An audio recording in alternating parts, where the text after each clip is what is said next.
Welcome to episode 14, Bhakti Girl Podcast, Light of the Bhagavata.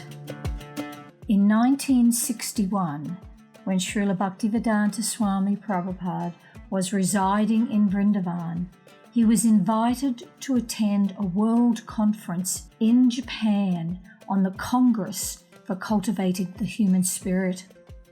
As most of the participants to the conference were from Asia, Srila Bhaktivedanta Swami Prabhupada considered deeply how he could best present the timeless teachings of the Srimad Bhagavatam. He therefore chose the 20th chapter of Canto 10 of the Srimad Bhagavatam for presentation.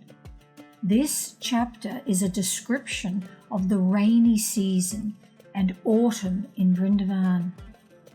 He knew that people from Asia were very fond of hearing descriptions of nature, and that the time of the autumn season is particularly auspicious to them. Of the 49 texts in chapter 20, Srila Bhaktivedanta Swami Prabhupada chose 48 of them, and titling them as chapters, wrote commentaries for each one, thus composing a book titled Light of the Bhagavata. His plan was that the organizers of the conference could find an Asian artist to illustrate each chapter. He wrote directions for the artist to design each painting.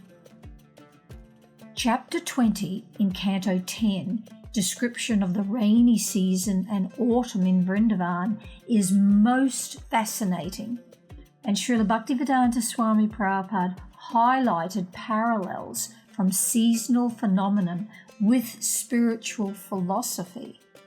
Due to circumstances, he was unable to attend the conference.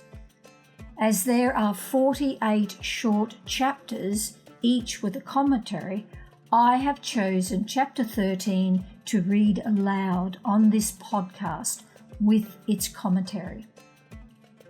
Chapter 13 of the Light of the Bhagavata. In the rainy season, some of the roads are not frequently used and become covered with long grasses, on account of which it becomes very difficult to see the road. Similarly, in this age, the transcendental scriptures are not properly studied by the Brahmins. Being covered by the effects of time, the scriptures are practically lost, and it becomes very difficult to understand or follow them. Commentary. A covered road is exactly like a Brahmin who is not accustomed to studying and practicing the reformatory practices of Vedic injunctions. He becomes covered with the long grasses of illusion. In that condition, forgetful of his constitutional nature, he forgets his position of eternal servitorship to the Supreme Personality of Godhead. By being deviated by the seasonal overgrowth of long grasses created by Maya, a person identifies himself with the illusory productions of nature and succumbs to illusion, forgetting his spiritual life. Namaste.